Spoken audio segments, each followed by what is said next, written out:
You either kiss me or run away. Who's wrong? I, M20, was at a party. A good hour into the party, the girlfriend of a good friend, M, starts talking to me. So being a good friend, I continued talking to her. As the party progresses, I notice that she gets kind of sticky. Like she just doesn't stop looking at me. And I'm like, this is not going well. Where the heck is M? Because I know myself, when I'm drunk my second brain takes over, if you understand what I mean. On top of that, I'm not committed to a relationship, and slowly his girlfriend is starting to flirt with me. So I'm kind of panicked, but I also start to consider, because she's really hot. So eventually she's like, so do you want to go somewhere private? And I'm like, sure, why not?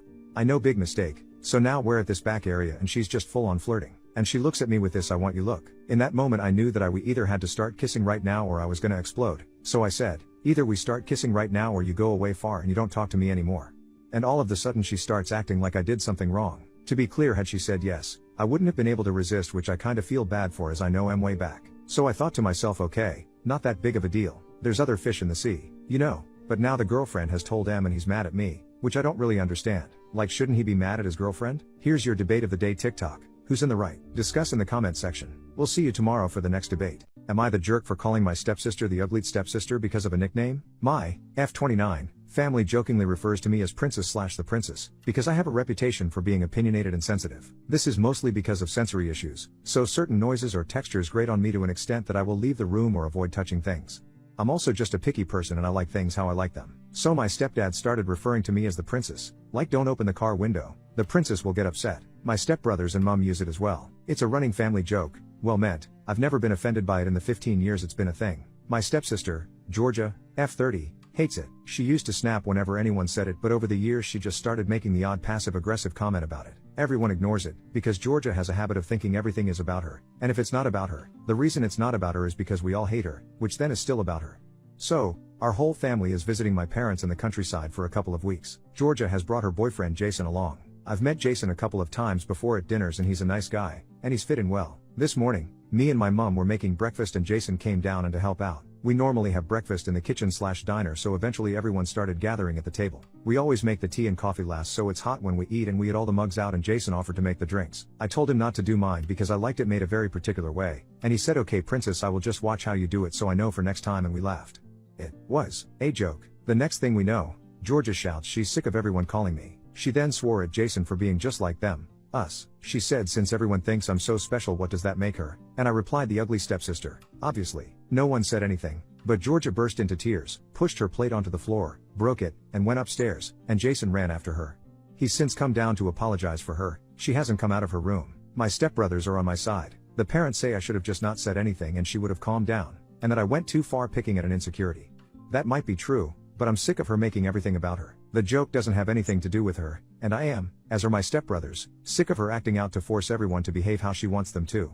Am I the jerk for taking the argument there? I can't look at my husband after what I did to our daughter. My husband, 31M, and I, 29F, have been excited for the longest time anticipating the birth of our daughter. It was a difficult pregnancy and we both had absolutely no clue WTF we are doing, yet we were the happiest we'd ever been. We were about to be parents. We went to the hospital on the 30th to endure labor since she was a few days past her due date and we were just growing anxious. Turns out my blood pressure spiked severely, and Jesus, when I say that labor pain is honestly the most excruciating thing in the world, even as someone with a high pain tolerance, I mean it.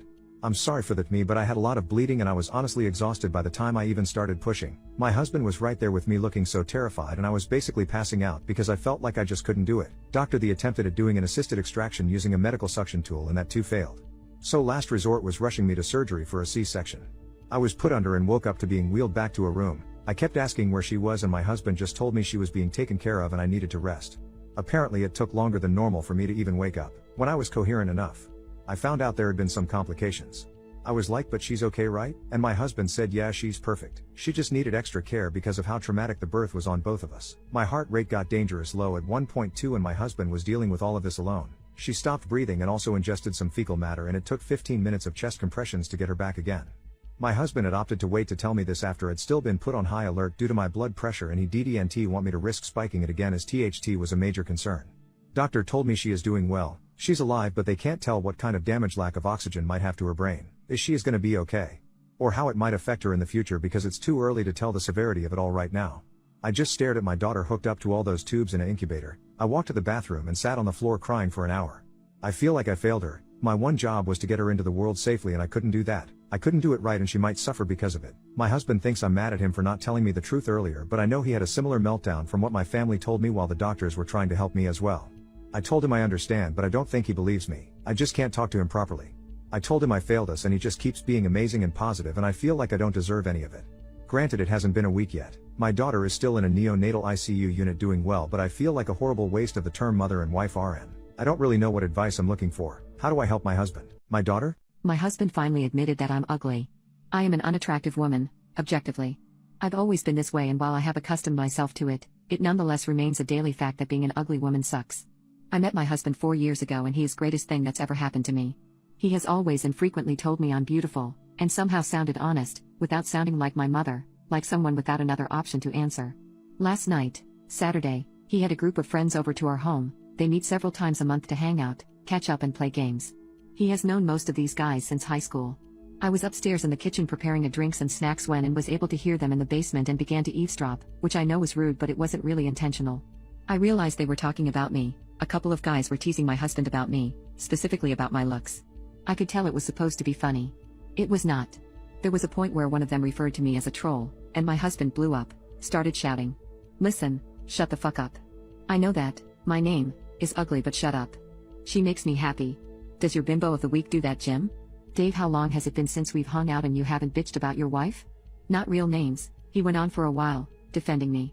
But all I could hear was I know she's ugly, I know she's ugly, I know she's ugly again and again in my head. It just broke me, I don't know why. I've always known I'm unattractive, but he isn't supposed to. He tells me I'm beautiful so sincerely and consistently I'd started to actually believe he thought that. I started to cry and ran into a shower so no one could hear me. When I came out an hour later, everyone had gone home, far earlier than normal. I went to bed and then haven't spoken to him all day today, but I think I've been able to avoid letting him know I'm upset, or avoiding him. I know rationally that what he said was true and sweet, and that I sound be happy he loves me and not my body, but it doesn't seem to matter. I just want to be pretty. God, I feel so shallow. I've been crying all day. What do I say to him? Part of me wants to call him a liar, to scream and yell and cry, while the other part just wants to run away and never have to talk to him again and acknowledge that even the greatest man I will ever meet can't find me attractive. My boyfriend and his girl best friend uninvited me from their week-long vacation. My boyfriend wanted to go on a vacation this summer to his mom's friend's house in Hawaii with me and his 2 best friends. We had been planning on this all spring, and at some point, the only other male friend dropped out of the trip, leaving just the 3 of us. For context, my boyfriend and I have been going out since November, and it's been serious. We had, and still have, been talking about moving in together, and he has said, and I agree, that this is a long-term situation and that we are in it for good. In early June, once the other dude unexpectedly dropped out of the trip, the female friend called my boyfriend and told him that now that it was just the 3 of us, she didn't feel comfortable with me going on the trip, since she didn't know me that well and she didn't want to be a third wheel. She said that if I were to go, she wouldn't go on the trip. Without telling me that this was happening, they changed the plans and made it a trip just the 2 of them, and they changed the location to a beach in Costa Rica. I was trying to figure out when to ask for time off this summer and hadn't heard news about the plans, so I asked my boyfriend which week in August I should be setting aside for the Hawaii trip. He let me know that, actually, he had talked to his friend and that she didn't want to go if I were going, so he was going to go alone with her to Costa Rica. He said that we could go another week later, maybe to Mexico City or something.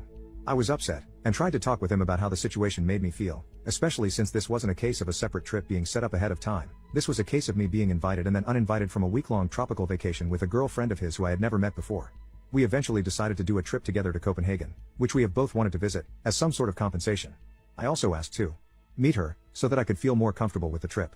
We spent the 4th of July going to see her and her boyfriend in the city where they live, and although it was nice to put a face to a name, it was ultimately a very cold trip and she was not at all welcoming to me. My boyfriend remarked on how unfriendly she was, to both of us, he thought, and said that he was surprised that she didn't act warmly to me.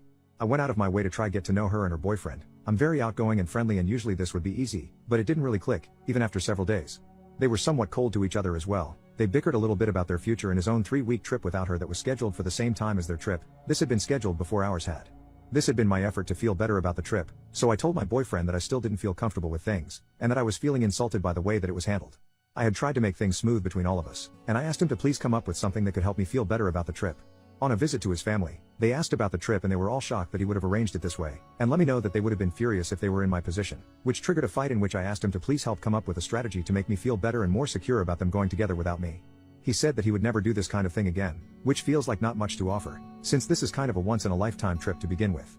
He kind of offered to not go on the trip, but he had already paid for the tickets and made arrangements and I didn't want to stop their trip and be resented by both him and his best friend. He asked me to give him ideas of how to make me feel better and wanted me to just tell him what to do. Installed. Until it was finally the day of the trip. He bought me a bag of peanut butter cups and I drove the two of them to the airport. I feel so disregarded and disrespected in this situation. I want to break up with him, but I don't want to burn up something that has otherwise been really good. What's the weirdest reason you've had to sue someone? A relative of what used to be a close friend of mine, Gary, contracted cancer. I was sympathetic and even contributed $100 to a donation pool for their treatment. But Gary came to me one day and took his hat off to reveal a freshly shaven head. He told me that everyone in his family was doing it in support of his relative, and so were a lot of our mutual friends. Then he asked that I get on the bandwagon. I told him I didn't want to shave my head because I like my hair. My hair is black, regularly combed, and well styled. He said I could just get a wig or something and had actually brought his shaver kit. He was unboxing it when I told him this was not happening. I don't even really know his relative that he's doing this for, so I'm not doing it. End of the discussion. He called me a jerk and left angry. We didn't speak for a week. Then last Saturday I got invited to a party at another close friend's house. There I found out that Gary had tried the same thing on several other friends, and only a couple of them actually did shave their heads. Gary wasn't at the party, so I had a blast hanging out, playing video games, and listening to rock music. But I had way too much to drink and couldn't drive home, so they said I could just sleep upstairs. I passed out on a bed, and it was a blissful sleep till I was shaken awake by another friend who told me Gary had showed up late, and they caught him shaving my head while I was passed out.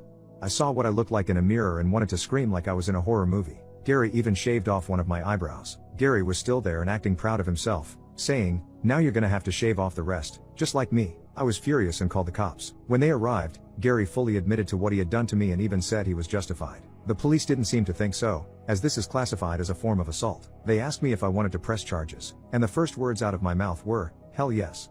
Gary cussed me out while they took him away in cuffs.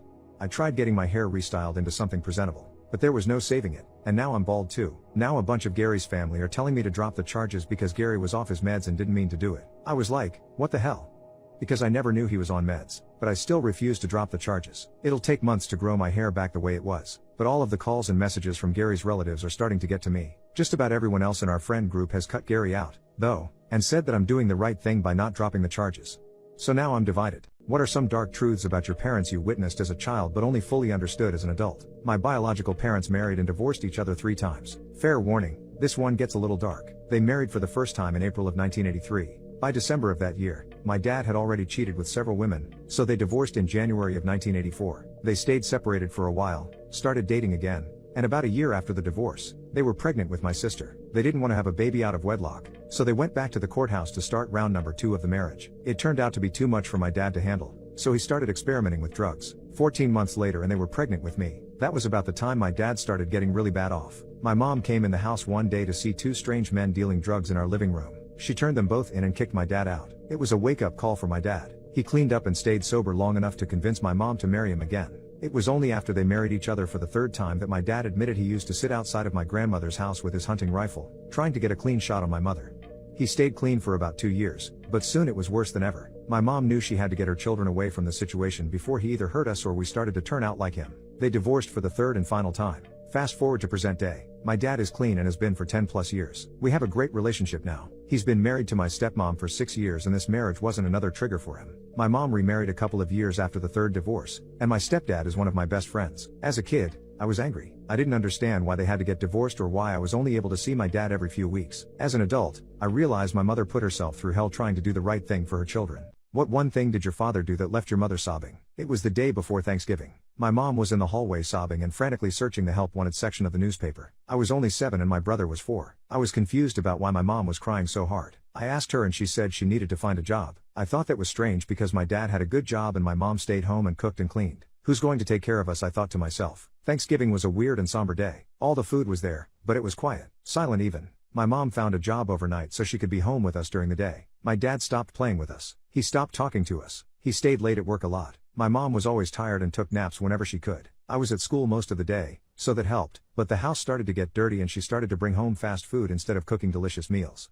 This went on for a few years. My mom got really skinny. And then, when I turned 10, my mom quit work and stayed home again. The house was clean again. We had good food to eat and my parents were happy again. My mom told me years later that my dad had had a nervous breakdown. We were very close to losing the house and everything we owned. My dad had come very close to trying to commit suicide thinking that his life insurance would be enough to save everything. My mom was crying that day because he told her his plans and my mom told him she would go to work and help save the house, but she couldn't do it by herself.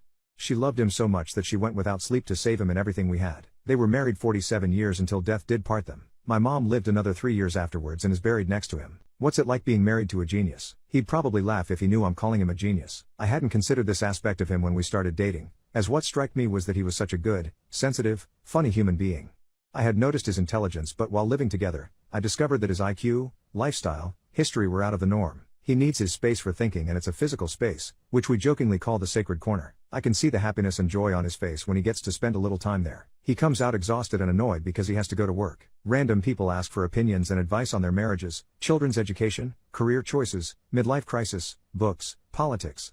This is an interesting experience, and he's always surprised and honored that to receive these calls. He dated some people before we met, but found it difficult to connect. I got the impression that some girls looked at him as a sort of quirky character. Not everyone is at ease with someone who might be more intelligent. Some people can become competitive or insecure as a result, unless there's an intimate relationship. Discussions are interesting, and they remind me that I spent a large portion of my life not reading. However, he never makes me feel devalued. He's curious about my point of view, which often comes from personal experience, reasoning, feelings. I've become more critical and eager to read. I haven't done it to keep up with him. He has transmitted his passion for knowledge and amplified my curiosity in such a way that makes me feel privileged. His discipline and awareness that time is limited are moving. His mind is often running fast, and sometimes this seems to affect his mood. We've worked on it. I now love hearing and talking about ideas. People who prefer other topics have started to call me boring. My students use sign language during class, and I found out something horrific. I have an amazing class with 21 kids. Majority of them are really sweet, but there is this one kid, let's call her Jane. She has autism, and she seems to like me a little too much. She would do her best to be extra nice to me and would defend me whenever one of her other classmates weren't listening or being rude. As far as I know, she doesn't do this with her other teachers. She has a friend group of about 3 others which she always sits with, and whenever they talk there is always one of them that looks at me. It gives me the feeling that they are talking about me, which is kinda creepy, but I guess as a teacher you can expect it. I have always kind of got the feeling that Jane likes me. For Valentine's Day she bought a rose for me, anonymous, but I know it was her because of the handwriting on the card. On Monday she was always earlier to class than the rest, 5 minutes earlier than class started, and she would be slow with making her work on purpose so she could stay after class with me. She would also always tell me stories about things at home that she doesn't like, her family and other stuff. She would also very often come into class with bruises and other injuries, but that might be for another story, and she would just be overly nice to me. I would never call her out on any of it because I thought that maybe I was just delusional and it was just her being different. But here comes the actual part on why I'm writing. Last week I was teaching them, and Jane and her friends were speaking in sign language. Usually they would just be talking, but Jane was sitting alone on the other side of the classroom because she and her friends were being quite annoying. I know sign language because my brother is deaf, but I never told the class this so they didn't know. Apparently Jane and her friends were talking about me, how Jane wanted to find out where I lived, she does know the town I live in, and wanted to break into my home and do things to me. I can't really go into detail, but that's one thing I heard. I also found out she's stalking me on my way from work to the bus stop and on social media. She also fantasizes about me, and I heard many other things that I can't really say on here. Things only get crazier in the watch now. My students use sign language during class, and I found out something horrific. So I talked with Jane, her psychiatrist, and someone else from school. I talked with them alone before we talked with Jane so they would understand the situation better. Jane's psychiatrist was the one to talk the most because I wasn't sure what to say, but when Jane's psychiatrist Maya asked why Jane did all of this, Jane started crying and didn't want to talk anymore.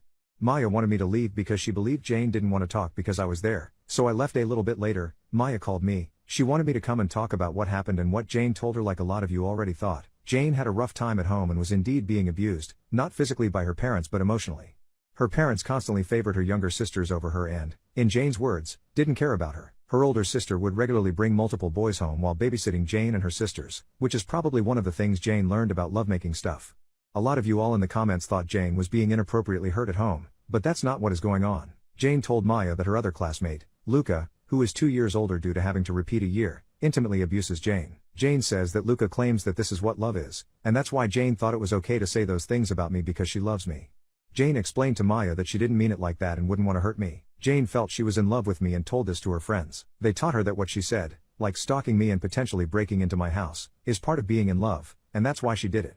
I saw another comment saying that Jane acts like this toward me because I'm one of the few nice people in her life. I'm not sure. Jane did not say anything that would prove that, although I think that's probably what's going on, and that's why she thinks she's in love with me. I can't think of any other reason why a 12-year-old would like me. This is all I know now. If everything Jane says is true, I hope she gets some help and possibly a new home. Am I the a-hole for leaking a celebrity's phone number on accident? I've had my phone number since I was about 15, now I'm 27. Since a couple of years ago, I think about 6 years, this person who I thought was a woman has been using my phone number. I can't change my phone number at the moment due to several reasons. I kept getting calls for Jane Schmidt, doctors' offices, debt collectors, you name it. At first I thought people accidentally typed the wrong number, but it kept happening. I didn't even know how to spell her name in the beginning either, so I couldn't find her on social media to tell her to stop. About 4 years ago though, I was at PetSmart and gave them my phone number for rewards points. I noticed that Jane had used my phone number and even updated it to her name. I took the opportunity to take a picture of her name to look it up later. Lo and behold, there's only 2 people in US with that name. One lives in CA, and the other lives in GA, where I live. I found her address on a public website and sent her a letter. Next morning, I received a phone call and the number was very similar to mine. Let's say last 4 digits of my phone number is 1234, and the other party's ends with 1324. The rest are the same. I answered it and it's the Jane lady. Except that was no Jane. It was Jaden Smith and he was apologizing profusely, but laughing and said it'll never happen again. For a couple of months, it really did stop. The second it started again, I texted Jaden that he needs to stop. He got upset and claims he's never used my phone number for anything. After that interaction, I started giving out Jaden's phone number whenever I got calls asking for him. Now Jaden is upset by this and has been cussing me out. I've already blocked him and laughing about it. Petty, yes, but I don't think I'm an asshole. If this gets 20 million I have no problem leaking his phone number. Am I the a-hole for changing my name to something everyone hates? I was adopted at birth. My adoptive parents and I have a good relationship now, but it was rocky for a few years there. They didn't tell me I was adopted and I found out in what I consider the worst way when I was 16. A spiteful relative told me. Not out for my best interest, but they got mad at my mom and was trying to ruin her life. It caused a huge fight within the family and everyone focused on the drama rather than my entire life crumbling. I finally ended up in therapy at 18 and have been attending on and off for the past 10 years, currently on. I didn't speak to my parents from the time I was 18 until I was 23. They acted like I was insane for being upset about all this. Eventually, they apologized and began going to therapy themselves. We've slowly rebuilt our relationship. They have since accepted my search for my bio family and upon finding my bio mom, have been amazing with her. My bio mom was coerced into giving me up. She hadn't wanted to, but her family all but forced her. She had no support. My parents didn't know this part but purposefully chose a private adoption so I'd never know I was adopted. My bio mom and I have known each other for 4 years now. She is an amazing, kind and generous woman who is just like me. I spent so long feeling unseen and different. She was like completing a puzzle. My bio dad died when I was 12 and it's devastating to know I'll never meet him. He didn't want to give me up either, but they were very young and again, no support. My bio mom told me she had named me Summer, but my adoptive parents changed it. She understood, but I could tell the name meant a lot to her. I recently got married and am changing my last name. I decided since I'm changing my last name, I'll change my middle name too. It's got no sentimental meaning versus summer, which does to my bio mom as it's her favorite season and I was born on the first day of summer. My bio mom cried tears of joy when I told her. She is so touched. My adoptive parents are pissed off. They say that I have erased them. I kept my first name that they gave me. They say if I had to I should have just added Summer to my name. What's the worst way you've made thousands? I stole 2.5K from a mega grocery store when I was 16. When I was 16 I got my first job at my town's grocery store. One day, I was extremely thirsty and didn't have the money to pay for a drink. I thought it wouldn't make a difference if I took one so I did. I remember chugging it in the bathroom and throwing it away and feeling such a rush. It started small, from water bottles to a few apples or bananas on my lunch. Since I was a cashier, I had easy access to money and I did it in such a non-thought-out and stupid way. Customer would hand me money, I would open the register, I would hand them back their change and take a couple bills and swiftly tuck it in my waist. Now, I didn't see what bills I would pull out until the end of my shift and I went home. Some days I would have a few 5s, 20s, others I would have 50s and 100s. I did this for a solid 5 months every other shift and I worked 4 days a week. I didn't go crazy spending the money. I bought myself a few snacks at my school's concession, paid for a few date activities. I would slip a couple hundred in my mother's purse. She would ask me if I put it there and when I said no she thought it was a gift from God. Towards the end of my time there I got really bored, I know, and I handed in my resignation. I got called in by the manager, assistant manager and security. They sat me down with a boatload of receipts and said, "Do you know what these are and why we called you here?" I just shook my head, heart pounding a mile per minute, but if law and order taught me anything, it's don't say shit. He explained they had been missing a lot of money since I started, and that my register kept coming up short. I still didn't say anything. He stated that I would get in a lot of trouble and I needed to tell them if I did it. I said okay, I didn't do it. He said, "We know you did." I said something like, "If you can show me a video of me doing it." Then I did it. At this point I'm about to pass out because I'm pretty sure I'm about to be put in jail. He held up the receipts and just said, "We're going to let you go. Officer _ will walk you out." And that was that. My mother never found out. I never told my friends and nothing came of it. I saved the rest and used it towards my college apps and my car insurance. I never stole again, although I missed the rush. Everyone kept disappearing in my hometown, including my dad. In 1989, after paying me a visit where I was working in summer theater, my older brother took off thumbing rides to visit our mother in Tucson. He never arrived. We did what we could to find him, but we had nothing to go on. We had no idea what route he might have taken to get to Tucson, and there are literally hundreds of roads to get there. We didn't tell many people because everyone said he had just cut off contact by choice, although he had always kept in touch through his many travels. They also implied we were not doing enough to look. Smug comments like, "Well, if it was me, I would be out there looking." Of course we were looking. You can't go out and look in every ditch on every road through 6 or 7 states. I can't describe how hurtful and insensitive their comments were, so we kept it to ourselves. 30 years passed. In 2018, through the power of the internet, my investigating, and a dedicated police detective who pulled a cold case from the basement. My brother's remains were identified. He had been murdered only a couple weeks after I last saw him. The case is unsolved. I will not go into details, but the murder was so brutal that even the police detectives remarked on it. It is nearly impossible to understand what it is like to have a missing loved one unless you have been in that situation. It's not a blessing to find out that he died violently. I have been told by so many people that it is, oddly, there is no closure with an unsolved brutal murder. I get told I'm apparently lucky to have closure a lot too. A blessing would be being able to have an adult sibling to go have a beer with, and for my mother to not have gone what she went through when she heard the news of his murder. My father had passed by the time we found out what happened to my brother. When he was alive, my father had just about been apoplectic about his missing son. I cannot imagine what the news would have done to him. It's good that he died without knowing, and the fact that the murder happened 30 years ago does not lessen the pain. We have only known for less than 3 years. The investigation is still ongoing, so as facts come to light, so will more pain. My sympathies and compassion go out to anyone with a missing loved one. What was the poorest meal you ever had when you were broke? My husband and I got married when I was halfway through college. No, I was not pregnant. Everyone was sure I would drop out. I graduated with honors, thank you. But we were broke all the time, without ever fully realizing it. I finally realized this when I had to write out a mock budget for a college course I was in. That was easy. I wrote down our budget that we actually lived on. The teacher gave me a C for using unrealistic figures. I talked to her about it. Apparently the most unrealistic figure was the $50 per month allotted to feed 2 people. Even 50 years ago, when we were first married, it was not much. And, no one would dream of applying for food stamps. I explained to the professor that that was what we actually spent every month for the 2 of us. Why? She asked. Well, I replied, by the time we pay for gas, rent, car repairs, insurance, etc., that is what is left. She wanted to know how we did that. We never ate out. Meat was never the center of a meal. 3 to 4 ounces of protein per person was sufficient. I became an excellent baker. Homemade bread was my specialty. Homemade soups and bread are still specialties I prepare. Homemade noodles, ravioli, cinnamon rolls, mac and cheese, pasta with sauces, white sauce served over slices of bread. No convenience foods, and no eating out. Even after 50 years together, these are still the foods we prefer. Was money tight? Yes. Was it financial hardship? Yes and no, as our struggles from the past made us the people we are today. Edit. Quite a few of you asked in the past 4 weeks if the professor ever raised my grade. I answered, but it got buried in your many kind and thoughtful comments, so let me move it up to here. Yes, she did raise my grade, but not to an A. She said I wasn't setting money aside for depreciation of major purchases, like cars, that we would have to replace. We were so broke that we asked our equally broke friends to give us $5 or $10 cash for a wedding gift so we could buy a mattress and bed frame to sleep on.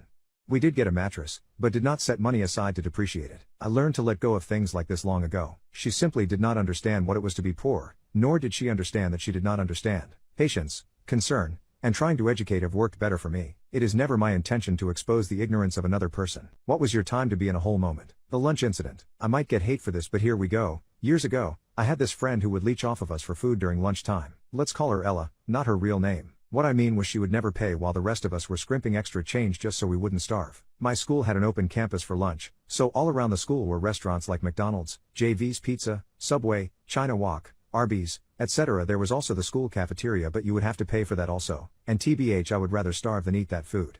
So anyways, sometimes one of us would never have money and we, as a group, would be willing to chip in so we can all eat. Except Ella, she never said anything so she could weasel her way into eating for free every day. I noticed it first, and then the rest of them did too eventually. My friend even said one time, I hate when Ella eats with us, she never pays. Not only that, but she would be rude to us. One time she said to me that she would gladly push me into a busy street so that I could get hit by a moving car. Till this day I still can't tell if she was kidding or not, but none of us said anything for 5 months. Why? I don't know. One time, Ella said that her parents gave her $20 for lunch every week, but she said, I save it so that I can buy things for myself and my boyfriend. The girl had more than $300 saved, and she ate the most out of everyone. It's none of my business what anyone does with their money, but at least pay for your own meal. One day, this final day, I had it. I was going to tell her something. We all got pizza, soda, and cheese sticks and all 7 of us chipped in, except for Ella. She went to grab a slice, but I moved the pizza box away from her. She asked me, can I get a slice?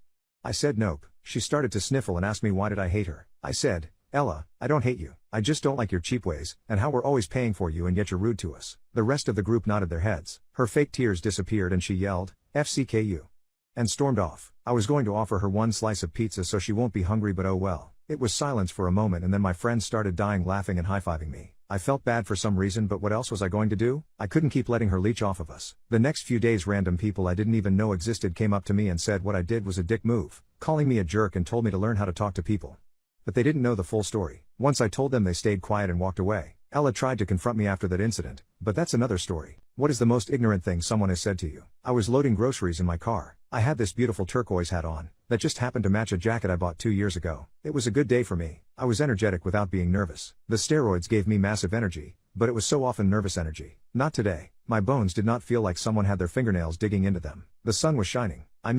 This was a red letter day. I had a gallon of brown paint in my car and I was going to paint the wall around my crawl space, something I'd wanted to do for 6 years since we bought the house. I was in an awesome mood. A guy runs across the parking lot and up to me and goes, "I see you're bald." "Yes," I say, a little put out because hey, I might be bald, but my turquoise cap was so jaunty and pretty. "Why focus on the bald? Do you have cancer?" "Yeah, I have lymphoma, but I'm seeing that you'll be dead soon. You must be very worried about your soul. I would like to tell you about Jesus Christ. If you believe in him, you won't be afraid of dying anymore." Me, what? "Guy, I understand, you're terrified of dying and it's coming fast." Me, "Okay, buddy, first, I'm doing well with treatment. My last scan showed it's disappearing. Second, why do you automatically assume I am not religious? I'm not, but he doesn't know that. How do you know I'm not a minister myself, or an elder at my church? How do you know I'm not a pagan or another religion? Why is your automatic assumption, based on my loading my car with groceries, that I'm dying and I am in desperate need of Jesus Christ?" Guy, "Well, you don't have to be so rude." Me, "You just made a million assumptions about me, and I'm being rude?" The guy walks off. Meanwhile, 2 older women looked at me and began doing that TSK thing. I said, "Something you want to discuss with me?" They decided they didn't. I stalked a man for 2 years and made him my husband. I told him this 4th of July, after the fireworks mostly ended and we were heading back. I asked him in the car, wouldn't it have been weird if we met each other before the first time we actually met? But we just didn't think of each other as significant at the time? He smiled and turned to me saying, "PFFT, that's impossible. There's no universe where we would have met and I would not think of you as significant." That statement struck me in the heart, because I knew I would soon prove that sentence very wrong, but I continued on with my plan anyway. "What if I told you we have met each other before that time I was introduced as E's little brother's friend?" He looked at me like I was crazy, so that's when I pulled over on the side of the road and pulled out my phone to show him the post I put up here before, that explained everything. He took about 8 minutes to read the whole thing, and when he finished he put the phone down and stared straight ahead, almost like he was dumbfounded, scared, and confused all at the same time. I started throwing out every excuse and apology I could muster at the moment for about 15 minutes straight when he decided to tell me to stop, and I did. Then he just sat there and sobbed uncontrollably for about 10 minutes before he finally asked me how much of our relationship, and how much of my identity, was fabricated according to his liking. I told him the honest truth. None of my personality or identity was fabricated for him, except for the fact of how we met. The only thing I ever changed about myself to make him like me more was lying about liking Chinese food. I hate Chinese food. But other than that everything else was real. Although my friendship with his younger brother was built upon ill intentions, my friendship between his brother and I are now one of the most genuine friendships I have now. He just cried and told me that he does not want a divorce at all, but he does want us to have some time apart so that he could absorb the truth that I gave him. He also said that he expects me to tell his brother and mom this Friday because they deserve to know the truth just as much as he did. I told him okay, and we drove the rest of the ride home in silence. When we got home he hugged me and cried for about 5 minutes before he got out the car, packed his stuff, and said that he will be staying at a nearby hotel for now. He said that he knows that he still loves me, but does not yet know how to react to the fact that the beginning of our relationship was very, very orchestrated. Everything was fine up until I woke up this morning to find out that hubby not only lied about going to a hotel to stay at, but also lied about not wanting a divorce, through a text message. He went to his family's home, not a hotel, told them the entire story himself, probably exaggerated it too to make me seem crazy. His whole family wants nothing to do with me too, claims I'm psycho. He said that he lied about going to a hotel, because he knew if he told the truth I would try to stop him. Honestly, I feel so betrayed. I tried to be a good wife by showing him the true me, and this is what he does? I did all this work just for it to end up like this? Honestly, I kind of deserve it. I didn't even tell him in the first place because I felt bad. I told him because I had a suspicion that he was catching on to the fact that I knew him for 2.5 years before he knew me, largely because I found out he was keeping my old phone in his work desk. My old phone that has screenshots of a lot of his old Instagram posts, plans and my notes app about him, etc. So I guess he never truly loved me if he can't even get past an honest confession like this one.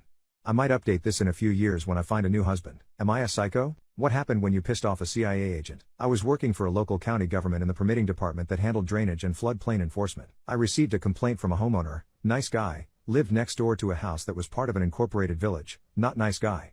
Nice guy lived in an unincorporated portion of the county and hence the call to me as an agent of the county. I drove out to the site and to investigate and discovered some interesting facts. The permitting agent for the village allowed the incorporated homeowner to fill his lot affecting the drainage which caused the unincorporated lot to flood every time there was anything more than light rain. Nice guy indicated that there was some tension between him and not nice guy and part of the issue was that nice guy and his partner were a gay couple. This ran up a red flag for me but in trying to be impartial I took the information and some photos for the file and indicated that I would contact the village to find a resolution. I wrote a letter and then called the village inspector, Jackwagon, to discuss. I was told by Jackwagon that the village could do as it pleased and that I could do nothing to stop Not Nice Guy from doing as they pleased, as it was approved by the village. There was then a comment about those type of people, the gay couple, making complaints just to cause trouble. I was now on the case and it was time to make sure everything done on the incorporated lot was 100% legal. At this point the game certainly was now on, because if there is one thing that grinds my gears it is bullying. I went back out and spoke to Nice Guy to let them know what I was up to and also that I was not going to let this slide. I then started investigating the elevations on the two lots and what fill had been placed on the incorporated lot. The Not Nice Guy came out and started getting belligerent about my presence and ongoing investigation. He incorrectly stated that I did not have jurisdiction over his lot and that he would be calling the police. I patiently listened and then pulled out my two-way radio and requested that the home base dispatch both a village and a county police unit to the location. I then indicated that since there was a regulatory floodplain on his lot I did in fact have jurisdiction and that I would be exercising my right to determine the impact of his fill activities upon that floodplain. Both of the police units showed up and I let them know what was going on. They were both appropriately agitated to have to waste their time and let Not Nice Guy know that I was within my authority to proceed with the investigation. A little while later, while I was measuring things, Jackwagon showed up. He stated berating me about harassing the village resident and threatening calling my boss and filing a complaint and so forth. I invited him to do so, quoting which parts of the code he should indicate I was violating. I was using marking paint to show the limits of the floodplain for the photos for the file, and what do you know, Jackwagon should got painted when he tried to stop me. Obviously he was even more angry, as was the homeowner, due to very bright orange paint in the grass in his yard. I pointed out I had done the same on the neighboring lots but they just kept complaining. It was actually marking chalk that comes off pretty easily. Interestingly, I found two really wrong things on Not Nice Guy's lot. 1. There was fill placed in the floodplain and, 2. A garden shed was built on the fill and partially within the floodplain. Both are a big no-no and are actually against federal law. So, the course of action had two parts. 1. Make the incorporated homeowner remove the fill and shed from the floodplain and, 2. Let Nice Guy place fill in their lot outside of the floodplain to counteract the fill remaining in Not Nice Guy's lot outside of the floodplain. I also told Nice Guy it would be a good idea to run a field tile on their side to drain the water that would inevitably pond up between the two lots when it rained. Predictably, Not Nice Guy and Jackwagon got super angry when I sent the letter out that there were violations that either had to be corrected, remove fill and shed, or apply for a revision of the floodplain with the Army Corps of Engineers. Good luck with that. This then led to a meeting at the county office with Not Nice Guy, Jackwagon, my supervisor and myself. Quickly things went to 11 and there was yelling by Jackwagon about abuse of power, etc. The department head came into the conference room and told them both they were wrong and that they should leave peacefully and comply or face the consequences, fines. The best part was that Not Nice Guy had to apply for a permit, and guess who was the one to review and approve it? That's right, yours truly. Now, I was following the letter of the law, but you have to know that poor government workers are underpaid and overworked. Strangely, the permit for Nice Guy was almost immediately approved while Not Nice Guy had to have a very thorough review to ensure it was correct. You could make a case I was abusing my power, but I can assure you that the timing for their review was well within acceptable limits. Also, how could I be held to account that they misfiled 3 times before they finally got it right? Generally, if you behaved like a civil human and came to the office, we would help you get things done properly so the permit would go through first time, but Not Nice Guy decided he could do it all on his own, so it took him 3 tries. Had he come to the office I would have given him the same service as others, but he decided to take the hard route and therefore I didn't give a single inch when it came to the submission being perfectly correct. When staying in a hotel room, what did you find that you weren't supposed to see? I live in Louisiana and at the time I was living in Jefferson Parish, Gretna, Louisiana. I was working for a little hole-in-the-wall motel and I was employed there for a little over 7 years. In all my time there you wouldn't believe the stories that I can tell you. I started off as a housekeeper there, so my duties were to go around and make sure everyone was out the rooms by checkout time so that I can start cleaning them. Checkout time was for 12 p.m. so I would make my rounds at 11:30 a.m. just to remind the guests that they had to be out by 12 p.m. no later than 12:15 p.m. or they would not get their key deposit back. So I get to this one room, I knock a few times and I yell housekeeping, but no one answers the door. I still had some rooms to check on, so I figured I would circle back and try that room again after I finished checking the rest of the rooms. It was going to be a really busy day because it was the day after Mardi Gras. For those of you who doesn't know what that is, it's a tradition we have here in New Orleans. We have parades with all kinds of beautiful floats throwing beads, cups, food, stuffed animals, etc., and people stand in the streets catching everything they can, and also lots of food and alcohol, and we were full to the max, no rooms vacant. That means just about everyone was leaving the motel that day to go back home. So I knew I was going to have a lot of rooms to clean and they were going to be a mess. I was so worried about getting my work started because I knew it was going to be a lot and I didn't want to be there all day and night. So I started cleaning. I was so busy running back and forth cleaning and doing the laundry that I totally forgot about that one room that didn't answer.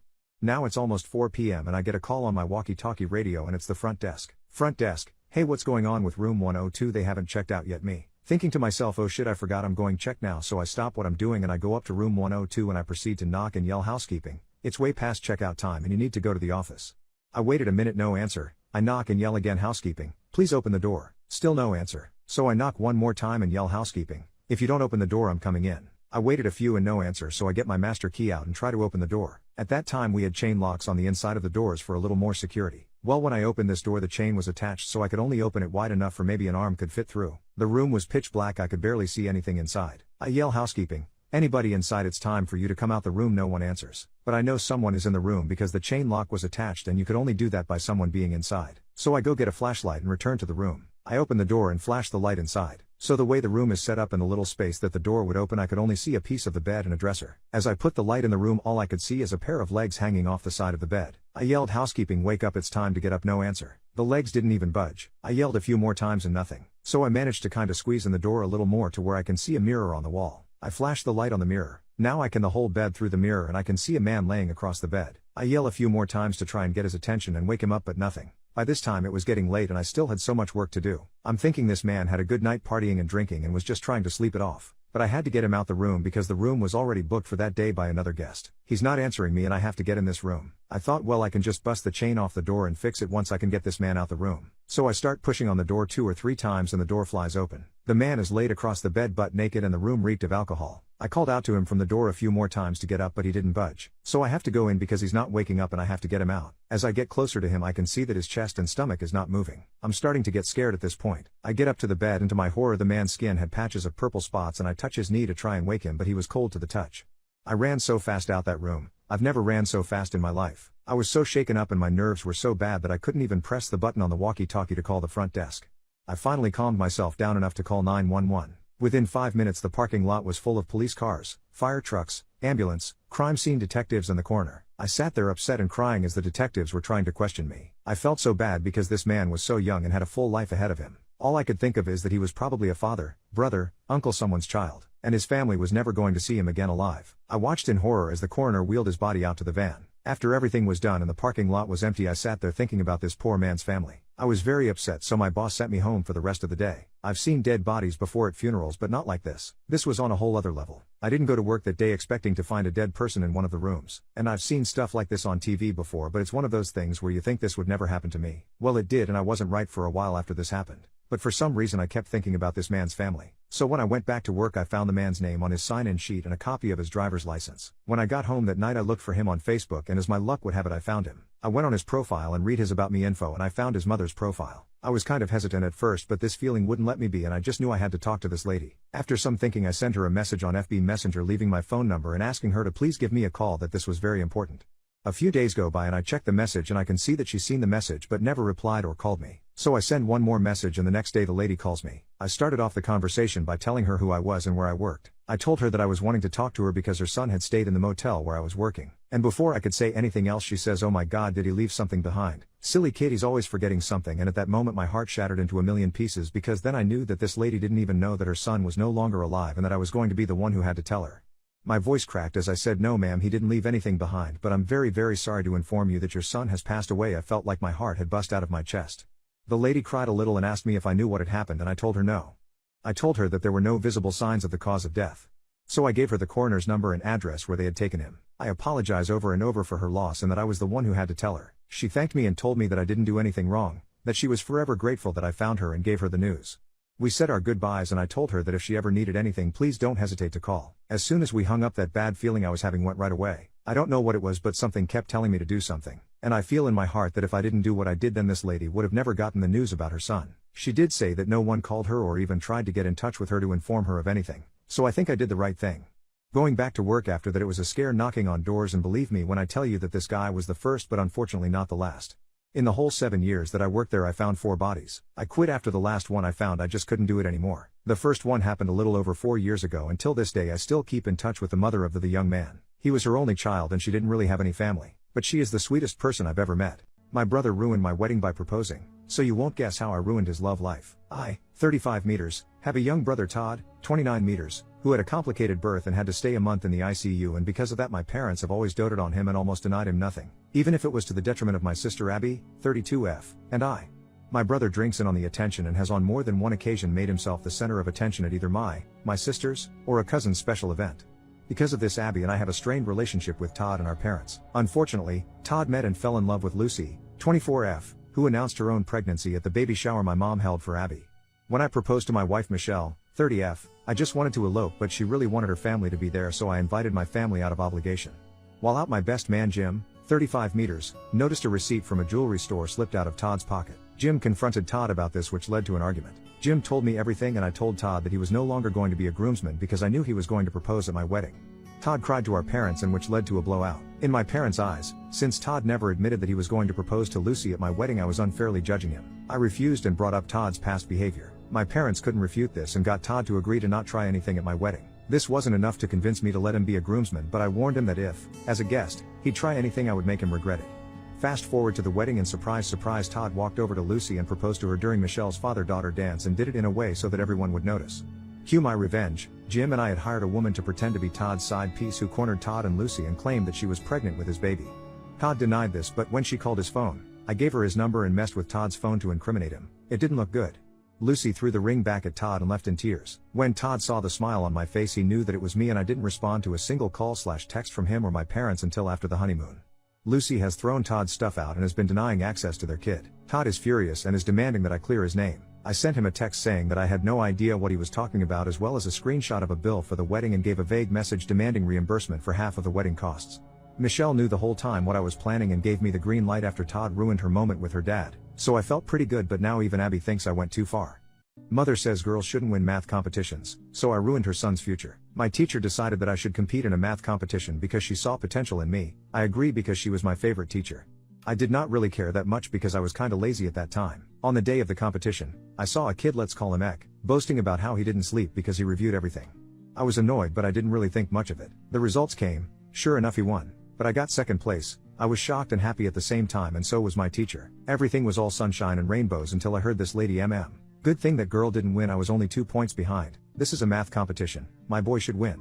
He studied really hard for this and a girl shouldn't beat him. I was livid. My teacher patted my back and told me to not listen to her. When they announced tie I was in second place, M started booing. This woman, I couldn't take it, so I devised a plan. This competition happened every year according to my teacher, and in grade 10 there was a regionals competition after. I swore that I had to win next year. The whole year I taught myself various math equations, and my friend helped me with everything. I spent a whole year reviewing just to prove this, entitled Mother Wrong. The next year, I entered the competition, more ready than ever. I saw the boy again. Now even his mother is boasting about how he couldn't sleep knowing that he was going to win again and that he is excited about the regionals. Everything she said just encouraged me to do better. The exam was kinda hard but I managed to answer most of the test questions while I heard X said it wasn't that hard. I was not confident that I would win but I was hoping. The announcements came and they said only one got a score of 40 and above in every grade level. The Ek was smirking, thinking it was him and telling his mom regionals, here we go. But to his surprise, I won. The look of shock in M and X's face was worth it. They didn't utter a word, his teacher was just standing there, shocked. I gave them a big ass smirk and went up the stage, accepting the prize and everything. When I went down the stage I saw M crying and saying my boy was supposed to win, he was supposed to go to the regionals. And once I heard her cries of agony, the whole year of reviewing was paid off. Try and make our lives hell? Yeah, your house is getting raided. As we found out that we'd be expecting, not 1 but 2 kids, we knew we had to move to a real house with more space. At the time we were still living in a 1-bedroom studio 1 up from the ground floor, with its only entrance being a metal fire escape, stairs. Not ideal for a pregnant woman, let alone to live with 2 small babies. So, we found a privately leased house that was newly renovated and had all the room and a large garden we were looking for. Signed the lease and immediately collected the keys. As the owner drove off, the woman next door comes up to me, immediately demanding we not make noise before noon as her BF works nights and sleeps in and a whole bunch of other do's and don'ts. So right off the bat knew, trouble incoming. As the house was fully renovated and not much had to be done, we were like, don't poke the bear, we'll do the things that make noise after noon. We moved in after 2 weeks and the whole street was warm and welcoming. My wife was almost due giving birth to my twin daughters and some offer help with anything we needed, real kind people. They also told us about our neighbors. Nobody liked them, he was a big bully and got into arguments with everybody. Also we're known as radio pirates, as in illegal broadcasting on radio with all Dutch bangers. This music is just terror on your ears and possibly used on terrorists on black sites, which went alongside them partying Thursday Sunday till 5 in the morning. Loud music, constant yelling, always drunken etc. Really something to look forward to when moving in, certainly with 2 babies on the way. The partying began immediately, full blast, real classy for someone demanding to be quiet when D-bag needs his beauty sleep. Then one day my Phil came to put new grass in. He has his trailer parked at the back of our houses, which is public space. Not according to him though. Know that exact spot where the trailer full with grass sods, quite heavy stuff, was parked was his spot and we had to move the trailer. Not going to happen, as I was not planning to walk all the way around the house with the sods. He gets angry right away and demanded me to move it. I told him to go duck himself. I was done with him already then and there. I'm also a ginger, so besides having no soul, I do have a temper which is always in check until you provoke me repeatedly. Anyone who knows me will tell you that you really had to make an effort for that to happen. We went on working and end of day comes when my Phil wants to leave.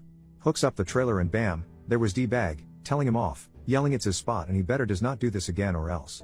Mess with me all you want, I can handle it, but what you don't do is threaten my family. I ran outside and told him in no uncertain terms to back off or he'll be the sorry one.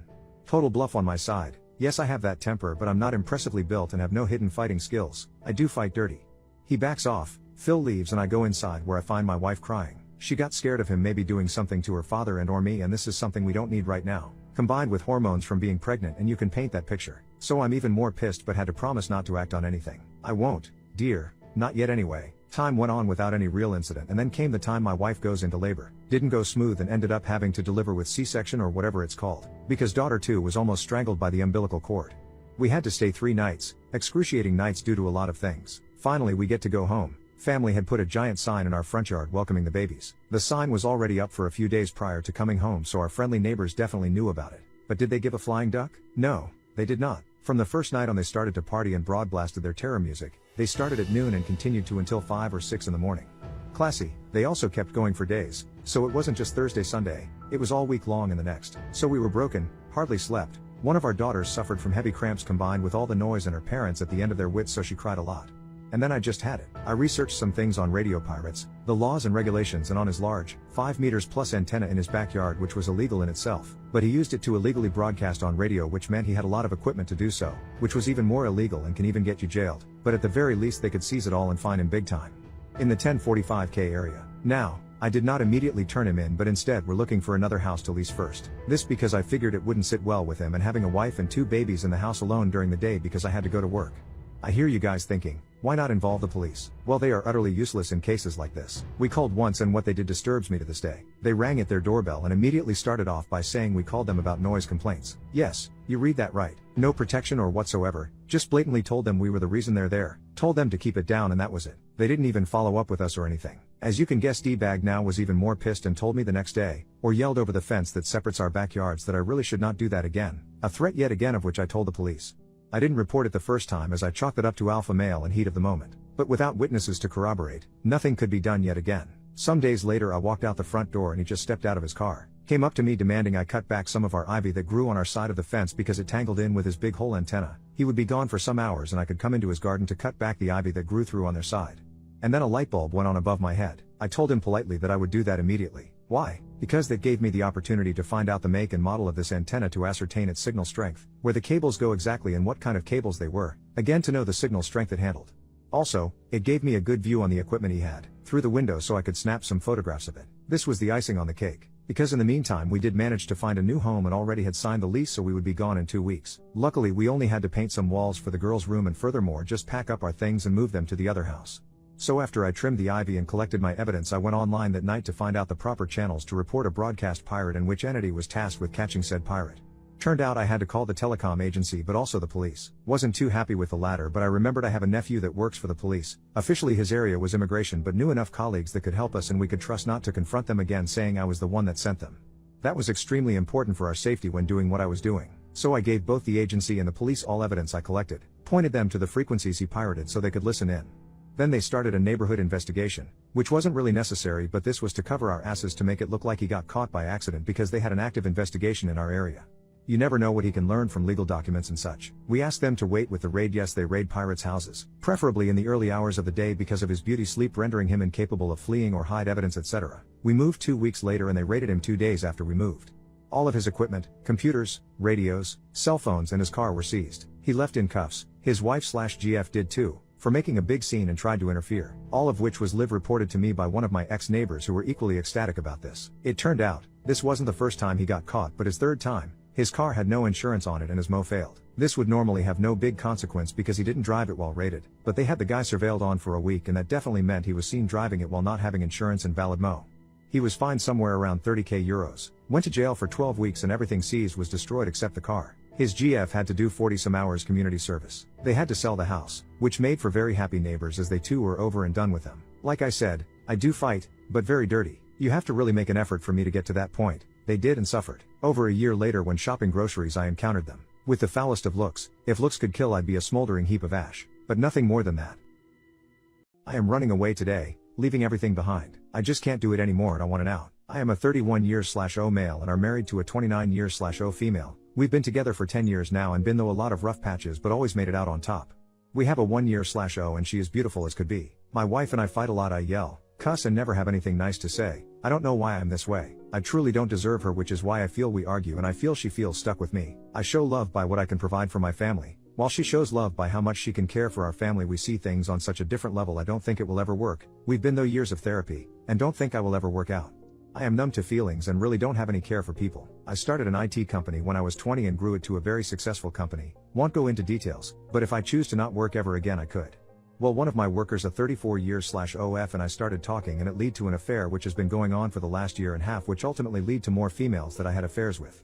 I have no feelings for these women, just enjoy how they don't seem to have feelings for me. My wife has zero clue, but I cannot keep lying to her and I can't bring it upon myself to tell her. I work so much my daughter doesn't know who I am. Easily 80+ hours a week. I lay her down when she goes to bed, but that's about it.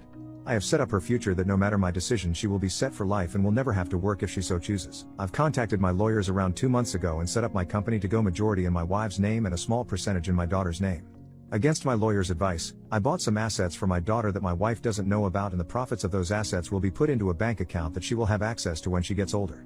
I promoted one of my top workers to be the CEO and feel he will do a great job in that role, so my wife won't tank the company. I took a little bit of money out of my company and plan on getting out of country and starting a new life in about a week. I am informing Reddit about this because I watch this thread on Snapchat a lot and they give good advice on stuff like this. This was not my wife's fault nor my daughter's fault, and feel they don't deserve how I act or who I became. I'm giving them the option out they deserve. Before hurting them any further, I confronted my wife with some advice from this post. The comments are right and just leaving was not the answer. We both are in agreement with this decision. We think it's best for our family. I said we argue and our arguments normally end in her telling me just to leave.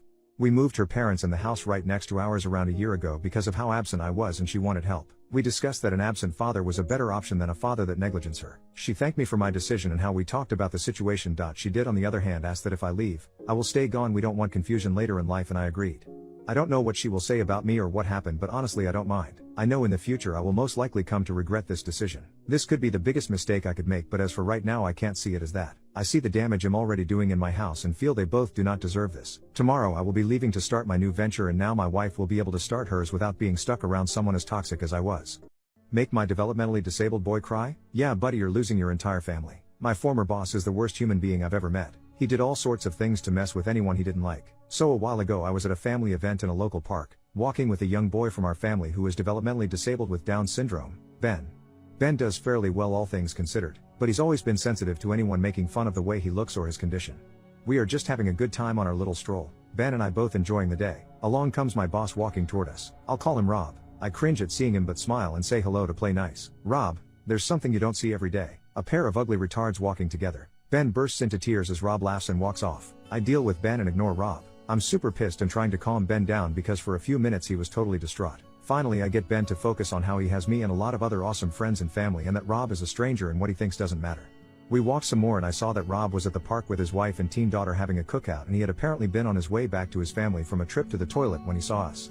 Back to being super pissed. I went back to our gathering and talked to an adult cousin of mine, Jake, telling him what happened. Jake wanted to get revenge on Rob, but I reminded him that this was my boss. I didn't want Rob to be able to know the revenge had anything to do with me, because then he'd make my work life even worse than he already had. So Jake asked me for anything I knew about Rob that might help. I told Jake a bunch of things about Rob, but the relevant info here is that Rob liked to drink a particular kind of locally made beer at a certain bar. Rob had talked of having drank there on the previous Friday night while his wife and daughter were away visiting her family. Also, Rob had recently told a story at work about his wife's obsession with a particular little green fictional character. Let's call it Yabby Boda. Turns out his wife kept a stuffed Yabby Boda on their bed at all times. I wasn't there for the revenge setup itself because I didn't want Rob to see me, but Jake filled in the details afterward. It was basically this. Jake approached Rob and put an arm around his shoulders and tried to kiss him. Rob pushes him off. Rob, what are you doing? Rob's family is now paying attention. Jake, I am just so excited to see you, sweetie. Friday night was so amazing. Rob, what are you talking about? Jake, seriously, you're going to act like you don't remember now? I know you were a bit tipsy after all of those specific local beers at the local bar, but certainly you remember what happened later. Rob, nothing happened later, or ever. I don't even know your name. Jake, really? You were screaming it on Friday. Rob, turning red, you lying son of a. Rob's wife, interrupting. Listen, I don't know who you are, but this is my husband. I'm sure you have him mistaken for someone else. Please just leave us alone. Jake. Oh no, I'm not mistaken. We had the best intimacy ever on Friday night and now he's acting like he doesn't even know me. Rob's wife. I told you, this is my husband. You're mistaken. Jake. Oh, maybe I am. I guess it was someone else who took me back to his place on Rob Street, and had great intimacy with me on the bed right next to Yabby Boda. Sorry. Jake turns and walks away. Rob's wife. Oh my god, Rob, what the F is wrong with you? You're gay now? Really? Already long story made a bit shorter. Rob's wife wasn't real happy with him anyway, and this was apparently the tipping point that made her file for divorce soon thereafter. Rob frequently complained at work in the following months about how he didn't care about his wife but really missed his daughter and how much it sucked to live in his new place compared to his old home. Every time he complained about his lack of a home life at work, I knew he did it to himself when he was mean to a developmentally disabled kid. The best part is he never figured out I was involved at all. My cousin tries to ruin my life and steal from my grandparents. You won't believe what I did to him. I do not speak lawyer, so please forgive me. Backstory: 25 years ago my aunt passed away when I was a baby, leaving my two cousins who were both in their early 20s alone to fend for themselves. My grandparents, who were very wealthy, put a clause in there that grandkids will receive half of their share of inheritance if a parent passes before the children reach age 30 and then the other half when my grandparents eventually passed. Both my cousins received a very sizable inheritance coupled with the money they got from selling my aunt's house. The younger of the two paid off her college loans and was able to buy property. She still lives on the same plot of land. The older sibling blew all of his money, straight out of a book of the Bible. Within 6 years, he was back to living in a condo working as a police officer. Everyone in our small family knew he had a substance issue, so he was barely making ends meet with his officer's salary and buying copious amounts of substances. The next 4 years my cousin went to rehab 3 times, sponsored by my grandparents. He sobered up after getting his girlfriend, now wife, pregnant. Absolutely wretched woman. She saw my grandparents as payday and essentially baby-trapped my cousin thinking it was her ticket. Within 7 years they had 3 kids, so she is locked in tight. She's a nurse, and with 3 kids around they always needed a little boost. Guess who they would always ask? You got it, my grandparents. Being the kind spirits they are, they always lended a hand. My father, mother, sister and I got sick of it very quickly. My grandmother unfortunately passed away when I was 17, leaving my grandpa as the last remaining. I was undoubtedly my grandfather's favorite among the grandkids, which left a real sore spot in the mouth of my cousin and his wife. I had 2 more years at home before college, so I lived with my grandpa to keep him company and help take care of him. My cousin and his wife hated this, so much so that whenever they came to visit and I was not home, they would send their 3 gremlins into my room to destroy it. My room had double doors so it couldn't be locked. This was the start. The longer I lived there, the more they would mess with me. My cousin even went as far to place one of those little mechanical noisemakers in the cabinet in my room, the ones that play sounds at random intervals that make you think you're insane. Thankfully my German Shepherd would always hear it, and after a week or so she finally found it. They did this to distance me and deter me from taking care of Grandpa so they could swoop in and be the heroes. This continued until one of the kids found my gun. By this time I was 18 and in the possession of a firearm. I use quotations because my grandfather has guns, but cannot aim and shoot them anymore due to arthritis and nerve degeneration. So when I moved in, he placed all the weapons in my hands should the need of self-defense arise. But should he see them out for any reason other than cleaning, there would be hell to raise. Being very well trained with guns and having a sense of pride in defending my home, I took this responsibility very seriously. I always kept a handgun in a locked container in my nightstand with the key on a high shelf out of reach from the gremlins. One fateful day, I am out getting my grandfather food when I come home and my older cousin, his wife and my grandfather are staring at a gun on the table. It was my gun that I kept in the lockbox. It was loaded and had a bullet chambered. I always keep a magazine in the lockbox but never loaded into the gun. The lockbox was nowhere to be seen. My cousin claimed one of the children found the gun and was playing with it. I was 100% certain that he either found the key or broke the lockbox open to get to it and load it. As a 6-year-old would not be able to reach a key I could barely grab, figure out what it was to, load my gun and chamber it. I tried my best to explain what my cousin had said was bullshit and that I never keep my firearms loaded in the house, but my cousin, who is a cop, scolded me on gun safety and threatened to have me arrested if I didn't leave, and hadn't arrested me yet because we're family. I was asked to collect my belongings and go back to my parents. My cousin had one, or so he thought. The next day I apologized to Grandpa and explained to him there was no way one of the kids could have gotten the key. He agreed with me and he apologized, but he thought it best I move out until things cool down, but once they do I would be welcome back home. Our relationship was a little fractured due to disinformation provided by my cousin. A month later, my grandfather died of a heart attack at 86. I was devastated. I was just beginning to get back into rhythm with him and rebuilding the trust that was somewhat shattered. To this day, I am still unsure of what kind of man he saw me as due to my cousin. Immediately, my cousin and his wife began sucking up to my dad. As they had sealed payday with Grandpa, it was time to move on to the uncle. This persisted for a month or 2. I wouldn't stand for it. Then came time for the will. My grandfather's lawyer read out the will to me, my father, mother and sister in our home. Our 2 cousins would be briefed individually on their share of the estate, per my grandparents' requests.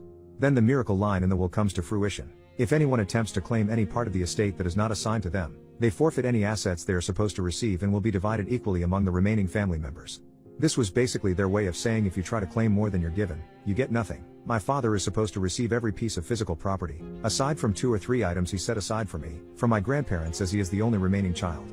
The revenge I hatched my plan. I called my cousin and told him all of Grandma's jewelry was to be donated to a charity auction. Grandma's collection of gems and metals was extensive to say the least, so a charity event wouldn't care if a few pieces didn't make it right. It was a lure of gargantuan proportions that my greedy bastard of a cousin could not resist. He bit right on it and headed over to my grandparents' house ASAP, determined to snatch up as much as he could. A handful would send his kids to college. Regardless of what I said, the jewelry was never going to go to him anyways, so his actions were purely his own since none of it was destined to be his. Coincidentally, Dad was on his way with the lawyer to my grandparents' house to overlook everything, formality stuff. According to my dad's testimony, my cousin had 3 shoeboxes worth of Grandma and Grandpa's jewelry piled on the kitchen counter ready for loading into his car. My dad and the lawyer stood in the kitchen wondering why it was all there when my cousin walks in from my grandparents' bedroom with a 4th and final shoebox. The jig was up and he put 2 and 2 together that I set him up, which was true, but there was no penalty against me for exploiting my cousin's greed, so he would duck himself over. It's worth noting that between the 18 years from my aunt's death and my grandpa's death, their wealth had increased several times over, so my cousin felt cheated and expected to receive just as much as my sister and I, despite receiving half of his already and blowing it. Throughout this whole ordeal, his younger sister, my other cousin, has not had a problem at all and is still weeping over Grandpa's death like the rest of us. However, just like that, my cousin lost enough money in the course of 30 minutes that made him contemplate his sanity. Over greed. My cousin's botch of a wife apparently filed for divorce a few weeks later. We haven't heard from him in nearly 6 years as he is all but disgraced now. You can call this a fairy tale ending, and on this particular part of the story it somewhat is. There was a massive lawsuit by an unknown family member involving the IRS and FBI later on, but honestly I would rather have my grandparents. 10 years ago I gave dating advice to an incel and you won't believe what happened to him today. So this happened when I, now 30F, was in college on OKC. I was messaged by an incel looking guy. In his PFP he wore a fedora, had a beard, was overweight etc. His opening message was something along the lines of, "I know there's no way you'd ever be into me, but you seem really cool." I knew I wasn't interested in him romantically, but I checked out his profile because I was also looking for friends and wanted to see what we had in common. What I saw on his page broke my heart. Just paragraphs of him saying self-deprecating things about how he's lame or ugly, or a loser that no one would ever want to date. He was practically apologizing for existing. I think what hurt the most was knowing a lot of what he wrote down was probably said to him in the past, and as someone who's been bullied before and also had self-confidence issues, I couldn't turn a blind eye. I replied to him and politely told him I'm not interested in dating him, but asked if I could give him some advice for his profile. He agreed to hear me out and I began typing away. I think I spent a solid 15 to 30 minutes writing my reply. I explained that if you write paragraphs about how much you think you suck and aren't fun to date, people will believe you and not give you a chance. I said he should try to talk more about his interests and what he likes to do so that he's more likely to appeal to someone with the same interests and hobbies as him. I emphasized that he should try and put his best foot forward and talk more about his good qualities, being a good friend, or a good listener, or open-minded etc. Once I clicked send, I waited for his response with bated breath. I don't remember exactly what he said, but it was something along the lines of, "Honestly, I was expecting you to tear me apart and make fun of me, but this sounds genuinely helpful. Thank you." We wished each other luck and never spoke again. It's been over 10 years since that exchange happened and I frequently wonder what happened to him. I've been thinking about him a lot more since the rise of Alpha Bro podcasts and the manosphere. I want to believe he tried working on his self-confidence issues and was able to move forward, but I also know that people online are mean, and there was definitely a culture of making fun of people in fedoras with neckbeards even if they weren't pulling the milady shit. I know that even if he's on Reddit, the odds of him finding this post are slim to none, but if you're a guy who wore a fedora in Maryland or DC 10 years ago and got online dating advice from a lady who was an art major, I hope you're doing well and I hope you're doing better. I hope you learned to love more about yourself, and I hope you found love too. What was the worst mental breakdown you've ever seen? I was hooking up with a college guy in Hollywood when I was 16 who was suffering from schizophrenia and had a shrine for something unexpected. Dante was older and going to college in the city, so I'd visit him whenever I'd take the train down. In the beginning, he was pretty okay, though he'd always walk around wearing plaid pajama bottoms and a big, puffy, mustard yellow parka and had some quirky personality traits.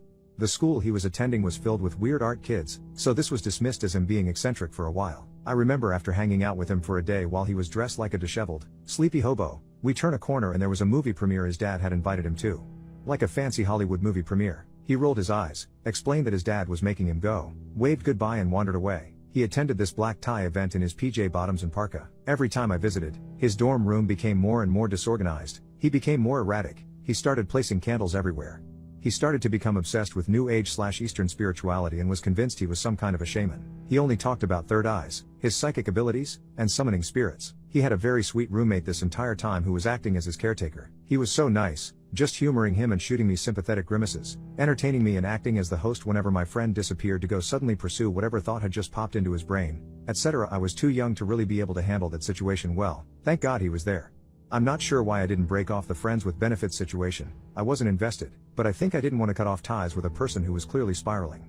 The last time I visited him, he'd created a shrine in his room for his wank-off rag. He'd set up a fairly intricate shrine in the middle of this dark dorm room with this crusty flannel placed lovingly in the middle, surrounded by incense and candles. The sweet roommate explained what the deal was as Dante lay prostrate on the floor and 16-year-old me was finally like, I am really not properly equipped to deal with this, time for me to leave. His parents eventually caught on to the fact this was mental illness, not eccentricities, and came down and collected him. Eventually, videos of him and his shrine resurfaced on the internet and him getting pegged. My brother started getting silly with my daughter, so I didn't let it slide and expose the monster he was. My father was sent to prison for 5 years for what he did. Uncle Mark was my favorite uncle when I was a child. He always invited me around to show me his airsoft collection, hide and seek parties with my friends and even took us to the beach. He would always come with sweets for us and acted like one of us, another child who just wanted to have fun. But then the day I, 7 years old, was meant to be going around because we were going for a ride to this amazing place. My dad was happy and cheerful for the entire day. He was going on about how much he loved the fact his brother wanted to be in his children's life. Until he got a call. I was in my room, packing my stuff when I heard the most blood-curdling scream from my dad. He was screaming and raging. I heard him rip open our front door and slam it back shut with enough force to make the picture next to it fall off the wall. I didn't see my dad for a long while after that, and he never told me why until we had this talk. Mom had a lot of money saved up from a minor lotto win, so we were okay, and she always smiled and said Daddy is just away for a little while because he was looking after me and my siblings whenever I asked where he was. Uncle Mark didn't come around either during this time, but we did see him in town a couple times. Funnily enough, he ran away the moment my mom saw me waving at him. 9 months later, Dad came home and I excitedly ran and hugged him. He hugged me right on back with a good squeeze. We had a party to celebrate him coming home. We had food and cake and all the usual stuff. I was just happy my dad was home though. A week or so later, Dad sat me down with the other children and explained that Uncle Mark wouldn't be coming around anymore. When asked why, he just said Uncle Mark was a bad person and that if he ever tried to talk to us, we were to ignore him and come find one of them. We all agreed because my dad always knew best after all. One day, a year or so later, 9 at this point, I'm coming out of school to wait for my parents to pick me up. My other siblings were either at secondary school or too young for school, so it was just me. I see Uncle Mark stood there with a big grin. I get nervous when he comes up to me, saying he's here to take me for a ride. I tell him I'm not supposed to talk to him, that he's a bad person like my dad said. Uncle Mark got this scary look on his face for a second, then told me it was all good and his parents had changed their mind and grabbed my hand. That's when I saw my dad just appear. My dad punched Uncle Mark right in the face and little old me saw blood fly as Uncle Mark went sprawling. I didn't see much after that except Uncle Mark running away with my dad chasing him. He came back after a little while, sighed and took me in a hug. He told my mom to take me home and that he'd see us later. I don't know why, but I knew there and then it would be a long time before I ever saw my dad again.